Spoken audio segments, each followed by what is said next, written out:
And it's not yet clear why a headcount to ascertain the exact number of people who were taken has not been carried out or made public.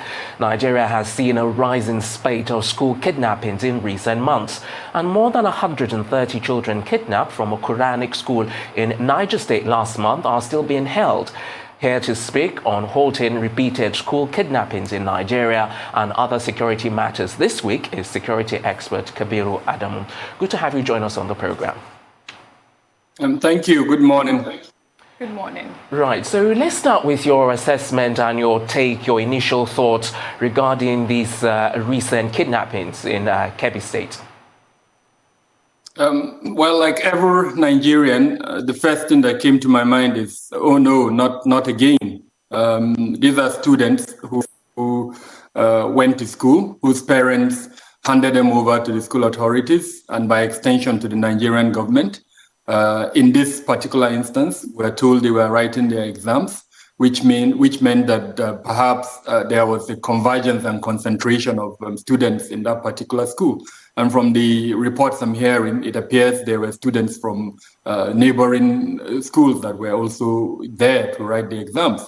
And so one would have expected that the kind of security posture and arrangement in the school would be the type that would prevent what happened.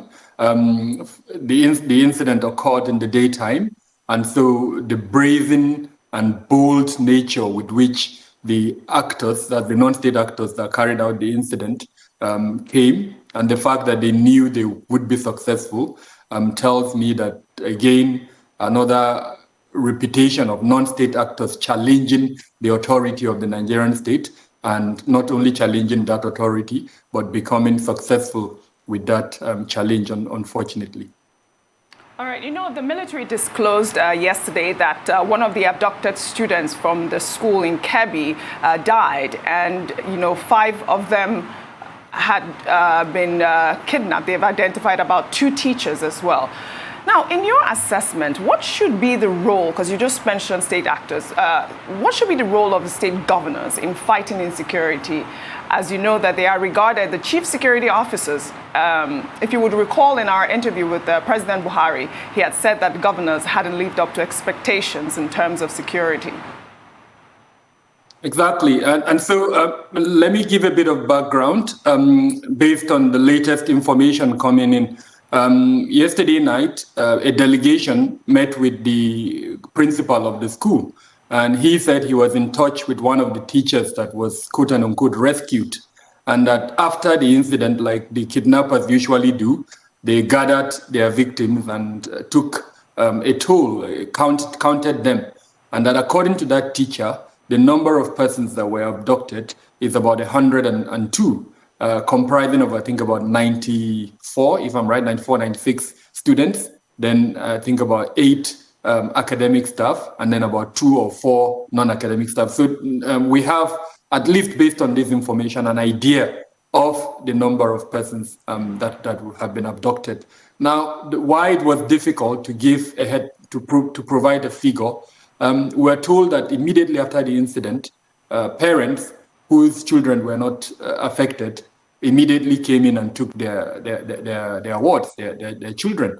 Then, on the other hand, some children also left the school out of fear and other things. So it was a bit difficult for the school to come together and give a number. I know that is not excusable, but I'm just giving you the information as I gathered.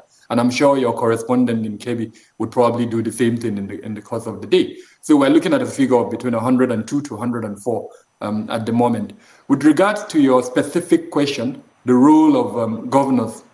Now, I want to approach it 2 ways. Their operational role and then their constitutional role. Let me start with their constitutional role. The Constitution as it is today recognizes only the federal sort of arrangement. In other words, security remains in the exclusive list. So only the federal government has authority and control over the security agencies. However, the same constitution recognizes the role of the governors and describes them as the chief security officers of their state. And that is why there is a budgetary provision for them that is captured under the security vote. And so every time monies are released to them, ranging from hundreds of billions to sometimes, hundreds of thousands to probably 1 or 2 billion, depending on the state. And these are huge monies. On the other hand, the Constitution also recognizes the several or various state councils where the governor is the chairman of that council, and the membership of that state council includes all the security agencies that are deployed in that state. Now, their operational role outside of this constitutional role, I think, is where there is a constitutional lacuna. They don't have more any operational role beyond these two things that I've mentioned, that they collect money as security vote, and they also chair the State Security Council. Can they give direct orders to members of this council? Yes, they may give advisory orders, but then these orders will have to be endorsed by the various leadership at the federal level. So it could be the president, who is the commander-in-chief, or the various departmental heads, maybe the chief of army staff, chief of defense staff, or the inspector general of police. Where there is a conflict between the order they've given and the mandate of these organizations, then it's very likely that the federal organizations would take precedent over what the governors would have ordered. And I can give you several examples of such instances where the objectives or the mandates of the governors is in contrast with the federal directives. One good example is the banning of open grazing, where there appears to be a difference between the position of governors, especially in the south, and then the federal government. It's in that instance, the federal security agencies cannot or are not implementing the desires of the governors at the various states. So yes, they do have a role, but that role is limited because of the current constitutional arrangement. Now, what have smart governors done? And I'm using this word loosely. Now, we use the example of Lagos State. What the Lagos State government did is to establish a security trust fund where the state government, as well as individuals and corporate organizations who care about security, now contribute to that trust fund. And that trust fund is being managed in a transparent manner that contributes quite effectively to the security architecture in the state. And we've seen during the last visit by Mr. President, where he launched a significant level and quantity of equipment that was donated by the Lagos State government, and I believe it's through that trust fund. Now, other governors, unfortunately, who have not been so smart, have sat back and criticized the government without actually, coming up with novel ideas like what the Lagos State government done. I am of the opinion, I run a consultancy, and I have said it severally, my consultancy has said that the Lagos model is a model that governors should adopt under the current arrangement. If the discussion around the decentralization of policing and other security structures evolve to a level where we now have a true federal arrangement and there are state police, then that kind of posture by what I would call stubborn governors can continue. However, the Lagos model, for me, it's a very good model that would support the current arrangement that we have at the moment. I completely agree with you, Mr.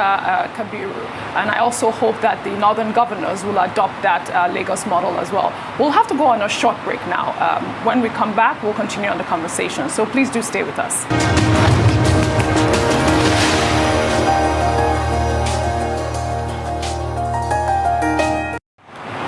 Welcome back. You're watching the morning show, and before the break, we had a guest. We're speaking to Kabiru Adamu, who's a security expert.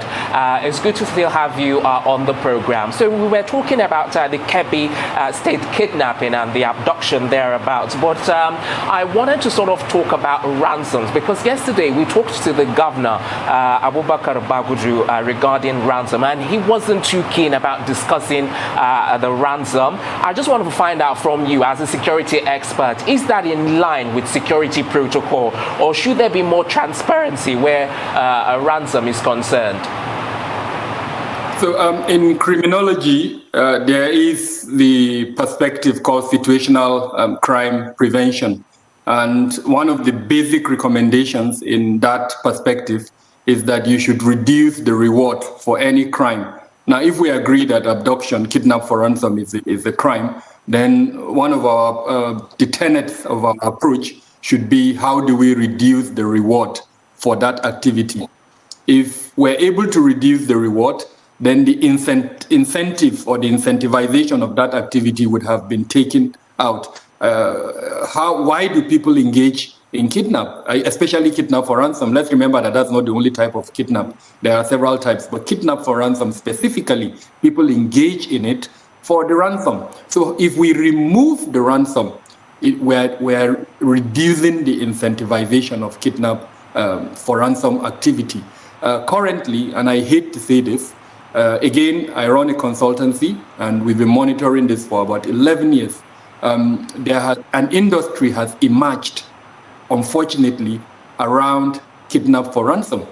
That industry is driven by the actors themselves, that's those criminals that engage in criminal kidnap for ransom, and then, unfortunately, a supply chain that is feeding into that kidnap for ransom industry. That supply chain would include, just recently, I think over the weekend, yesterday or on Friday, a group was arrested that was supplying bread to these bandits. That is a supply chain. Drugs, feeding for the victims, name them. So there are several activities that are feeding into it.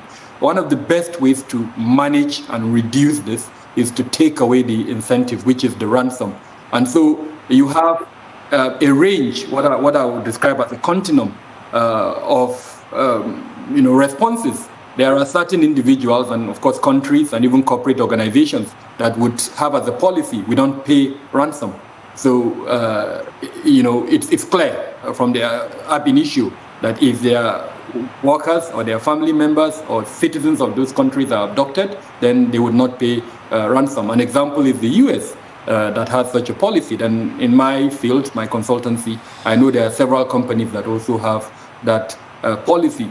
Now, what it does is that those that are interested in money or the ransom associated with money would look at that and say, well, if we abduct persons from this place, we're not likely to get that money. So the incentive has been taken out. But they would still sometimes go ahead to abduct those individuals or persons because we're humans. As an example, if a family member of someone is abducted and the person has the means to pay that ransom, irrespective of the government policy, the country's policy, or the company's policy, he or she would still go ahead to pay that ransom. But on the one hand, the objective of that country or that corporate organization would have been achieved because their policy of reducing themselves being targeted is one thing. Your desire to have your loved one rescued is another thing. Now, will that person be prosecuted because he has paid ransom? That again is another thing. As far as the Nigerian law is concerned, as at today, we haven't, as a country, taken that decision on whether to pay ransom or not to pay ransom. I'm speaking now constitutionally and legally. However, I think there are some states that have taken decisions on kidnap, and then, of course, the associated activities with kidnap, which includes the payment of ransom. Now, for the Kebbi state government, based on my findings, they do not have such a law. So the governor is responding based on perhaps advice and strategy that he has seen in other states like Kaduna, as an example, which has also adopted that measure. My sort of advice to both the federal and state government is to decide this as a country so that we have a law that guides especially security personnel on this very delicate issue.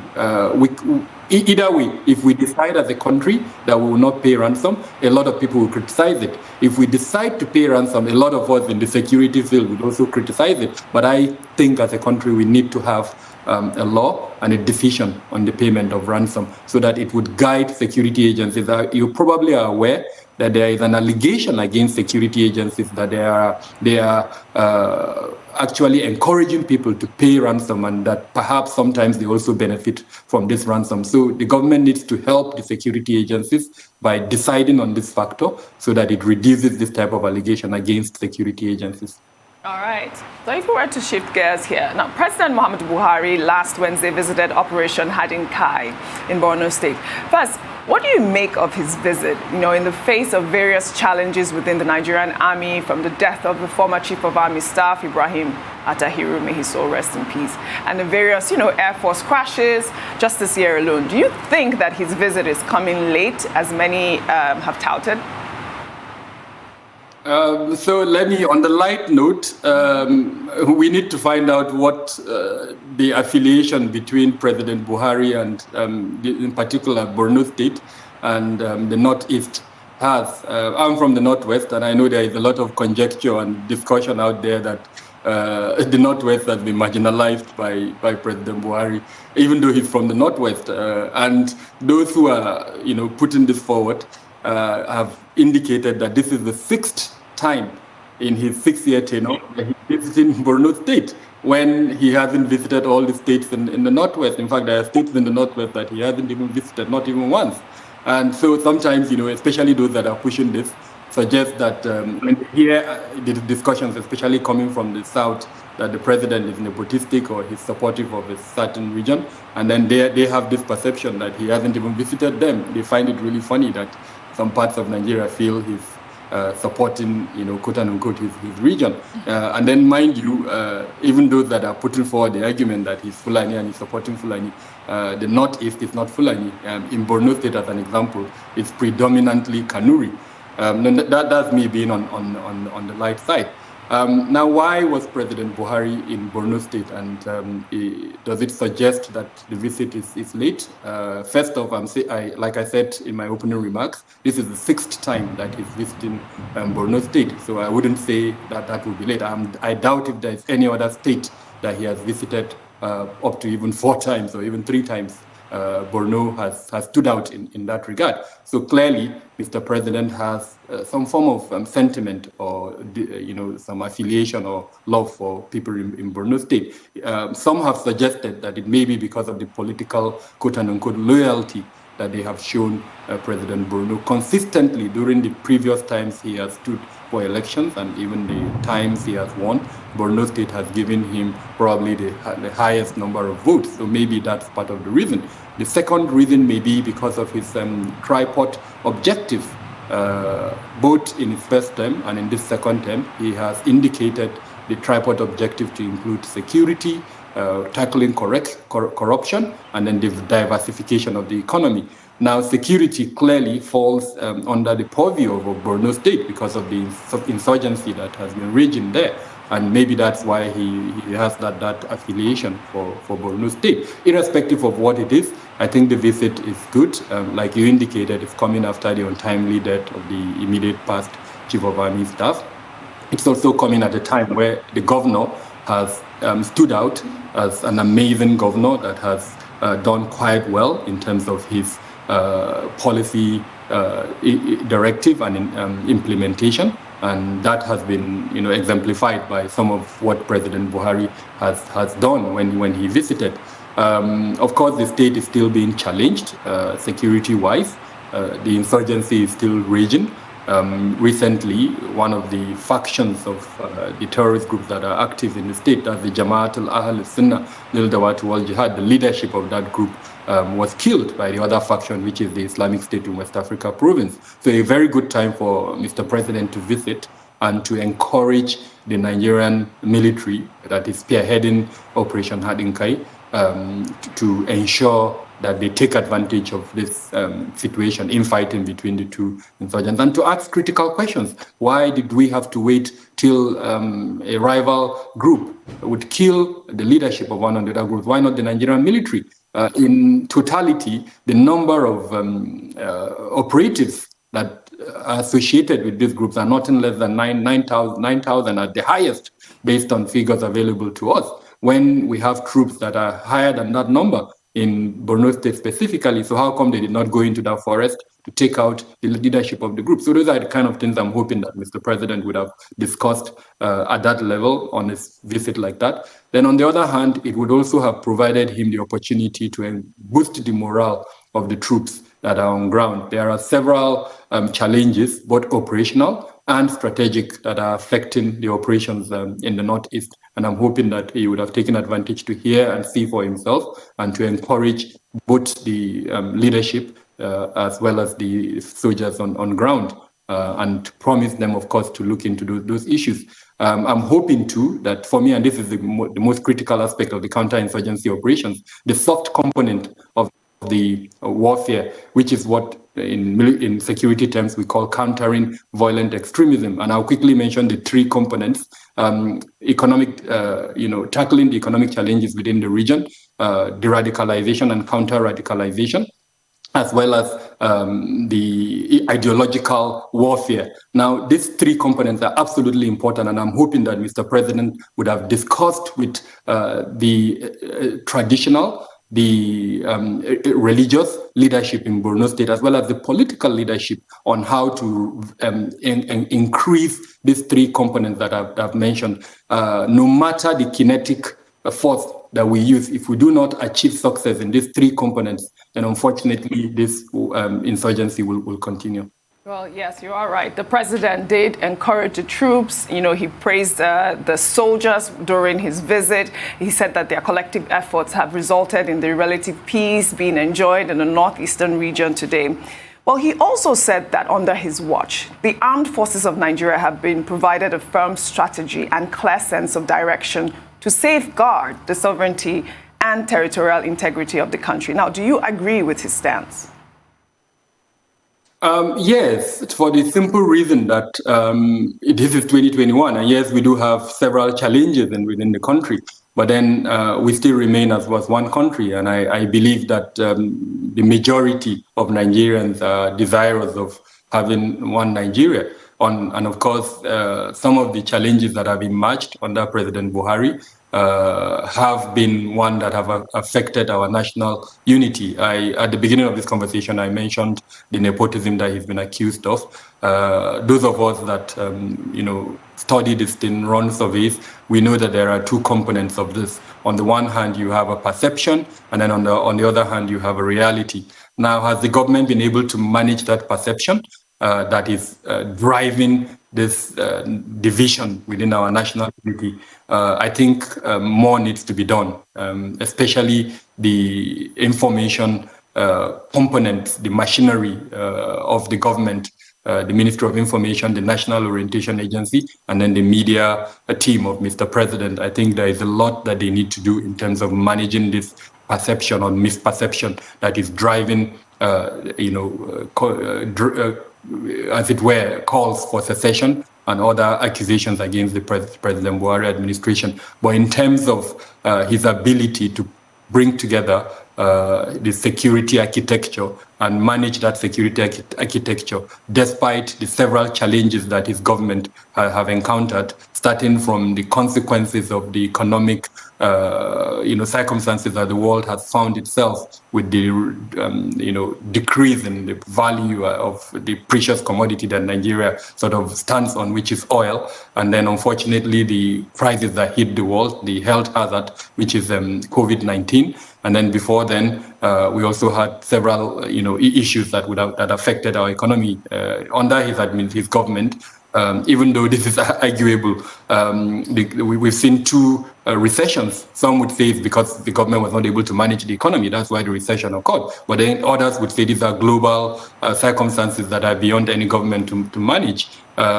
Some would also say his government has managed better than countries that have the same circumstances like Nigeria, and they will point a finger at Venezuela and several other countries that the same economic profile, but then the impact has been worse in those countries than in Nigeria. So irrespective of all of this, I think his government has come out slightly better than those other countries, but then there is a lot too that the government can do to enhance this claim. Let's remember that at the moment, the country is facing huge security challenges. There is out of the 6 regions, there is none of these regions that you pick that there are no security challenges that could bring down any country.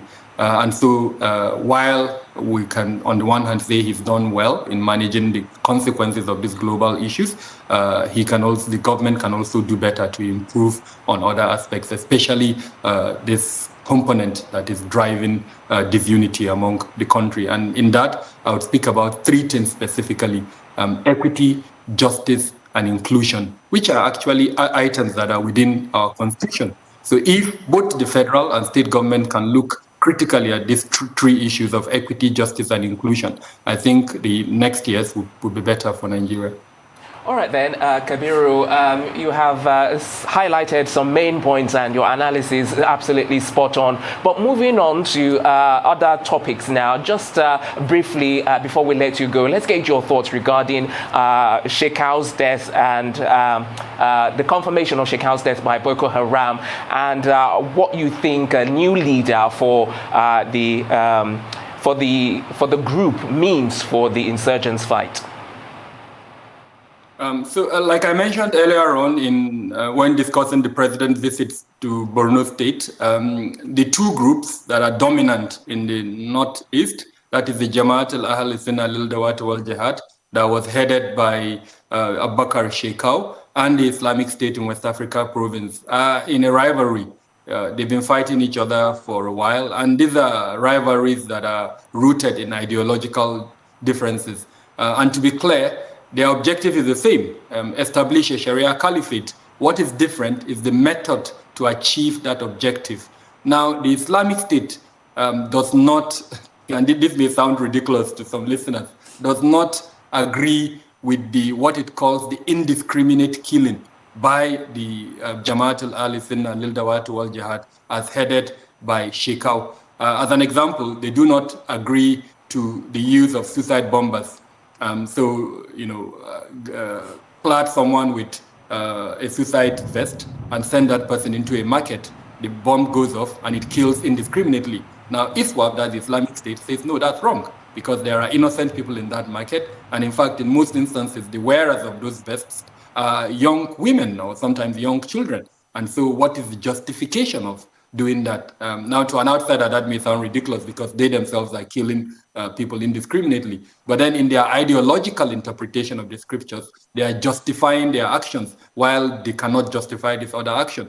And so this level of violence by the Shekau faction, the Jamaat al-Ahl Sunnah lil-Dawat wal-Jihad, is at the root of the difference between the two groups. However, they are agreed on one fact, which is they want to establish a Sharia caliphate. Now, to that extent, they've been fighting each other for the last 4 to 6 years. And the height of that fight was when we had a number of followers or supporters from the ISWAP faction were sent out to Libya to acquire additional fighting skills. They came back, reinforced the camp of one of the commanders of ISWAP, and then that camp marched into Sambisa forest. Now, I know time will not allow us to even analyze this, but it's ridiculous, really, and quite unfathomable to comprehend how this number of persons would have moved from the Lake Chad region where they are domiciled down into Sambisa forest, and then to achieve what they achieved.